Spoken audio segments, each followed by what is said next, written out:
सदन में मौजूद था और मैं नेता प्रतिपक्ष को सुन रहा था। नेता प्रतिपक्ष ने कहा कि अगर हम इंडी अलायंस की सरकार बनाते तो हमारा भाषण किस प्रकार का होता, उस भाषण के विषय में आज मैं संबोधन करूंगा। यहां सभी गणमान्य लोग बैठे हुए हैं, हिंदी समझते हैं और हिंदी में एक मुहावरा है, अगर चाची की मूंछ होती तो वो चाचा कहलाती, अगर चाची की मूंछ होती तो वो चाचा कहलाती, अब चाची की मूंछ नहीं है तो वो चाचा नहीं हो सकती। तो ये इंडी अलायंस की सरकार बनेगी और फिर वो भाषण लिखेंगे और वो भाषण हमें सुनाएंगे, यह मौका कभी आने वाला नहीं है। और वैसे सभापति महोदय, ये कोई बोल रहा है चाची 420, वैसे ये शब्द प्रयोग करना शायद प्रतिबंधित होगा, मगर सबसे महत्वपूर्ण विषय है कि ये इंडी अलायंस क्या है। अभी दिल्ली के चुनाव चल रहे हैं, कल दिल्ली का चुनाव है। अब इंडी अलायंस को लेकर किस प्रकार की भ्रामक स्थिति बनी हुई है आप देखिए। नाम लेना मना है, इसलिए बिना नाम लिए ही मैं बता देता हूं।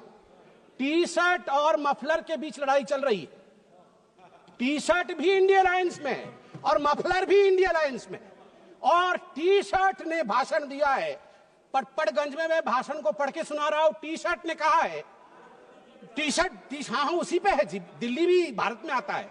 टी शर्ट ने कहा है, उन्होंने एक नई तरीके की राजनीति की बात की थी, माने मफलर ने, उन्होंने एक नई तरीके की राजनीति की बात की थी।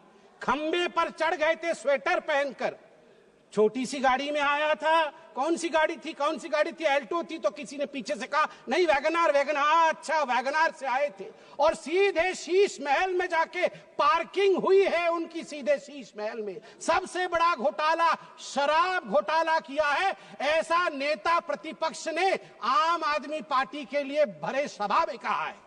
और मफलर भी पीछे नहीं हटे, मफलर ने भी अटैक किया है। मफलर ने भी कहा है टी शर्ट को कि टी शर्ट और टी शर्ट के जीजाजी, ये दोनों नेशनल हेराल्ड केस में जेल के अंदर चक्की पीसने चाहिए।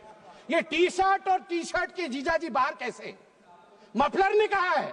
अब आप बताइए, अगर इंडिया अलायंस के अंदर ये आप इनके रिश्ते को चाइनीज नूडल्स, ये नूडल्स भी इतना कॉम्प्लिकेटेड नहीं है जितना इनके इंडिया अलायंस का रिश्ता कॉम्प्लिकेटेड है। ऐसे में ये सपना देख रहे हैं कि कभी इनकी सरकार बनेगी तो वो भाषण करेंगे।